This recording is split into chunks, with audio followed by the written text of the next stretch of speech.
اس سے پچھلی ایپیسوڈ میں آپ نے دیکھا ہوگا کہ ارطغرل غازی اپنے ساتھیوں کے ساتھ مغرب کی طرف بازنطینی سرحد کے دورے کے لیے نکلتا ہے۔ تو اس ایپیسوڈ میں آپ دیکھیں گے کہ راستے میں ان کو ایک زخمی شخص ملتا ہے جس کو کچھ نقاب پوش قتل کرنے کی کوشش کر رہے ہوتے ہیں۔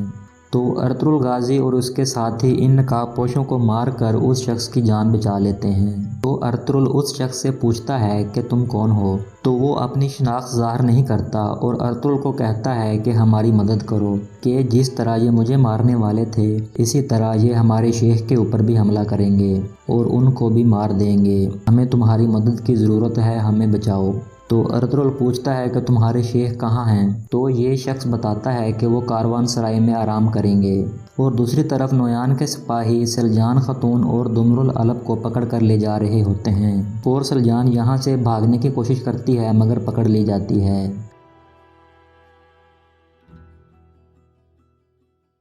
اور شیخ کرمانی کاروان سرائے کے اندر اپنے ساتھیوں کے ساتھ بیٹھے ہوتے ہیں اور کاروان سرائے کے اندر ہی کچھ لوگ ان کے قتل کے ارادے سے بیٹھے ہوتے ہیں۔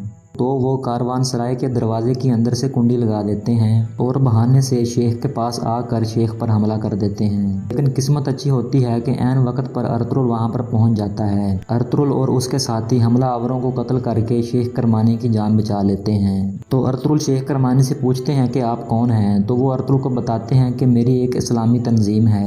تو ارطغرل ان سے پوچھتا ہے کہ اس تنظیم کے بارے میں نے پہلے کبھی نہیں سنا۔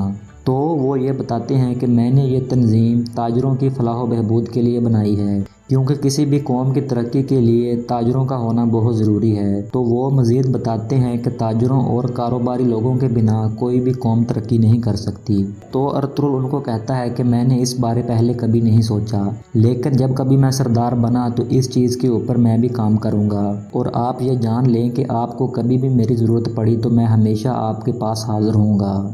تاجر افرا سیاب سلجان خاتون کو نویان کے سامنے پیش کرتا ہے۔ تو نویان اس سے پوچھتا ہے کہ یہ کون ہے؟ تاجر افرا سیاب اس کو بتاتا ہے کہ یہ گندوگدو کی بیوی ہے۔ تو نویان کہتا ہے کہ تم اس عورت کو لے کر آئے ہو جس کو گندوگدو پہلے سے ہی چھوڑ چکا ہے۔ تو تاجر افرا سیاب اس کو کہتا ہے کہ ایسا نہیں ہے، گندوگدو اس کو چھڑوانے ضرور آئے گا۔ تو نویان اس کو کہتا ہے کہ اگر گندوگدو نہ آیا تو میں تمہیں اپنے کتوں کے آگے ڈال دوں گا۔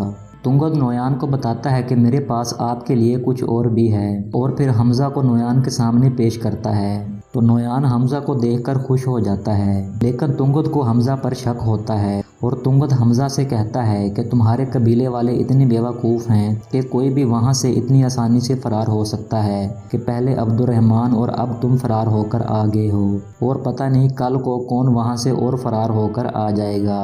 تو نویان کہتا ہے کہ اس بات پر مجھے بھی حیرانی ہے کہ حمزہ تم وہاں سے کس طرح فرار ہوئے۔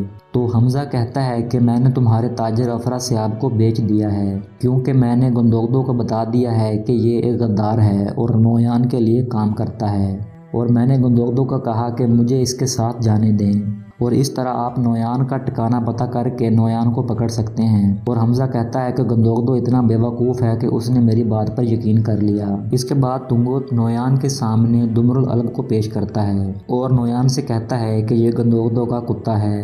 اس کے بعد ارطغرل بے عبد الرحمن کا علاج کرتے ہوئے دکھائی دیتے ہیں۔ ارطغرل بے سنگرتکین سے ان کی صحت کے بارے میں دریافت کرتا ہے۔ تو سنگرتکین ارطغرل بے سے کہتا ہے کہ ارطغرل جانے سے پہلے مجھے یہ بتا کر گیا تھا کہ میں ارطغرل بے پر یقین کر سکتا ہوں، اور وہ ارطغرل بے کو کہتا ہے کہ میں نے اپنا بہت سا وقت ضائع کر دیا ہے، اب میں اپنے فرائض کی جانب واپس جانا چاہتا ہوں۔ اس کے بعد نویان دمر العلب پر تشدد کرتا ہوا دکھائی دیتا ہے،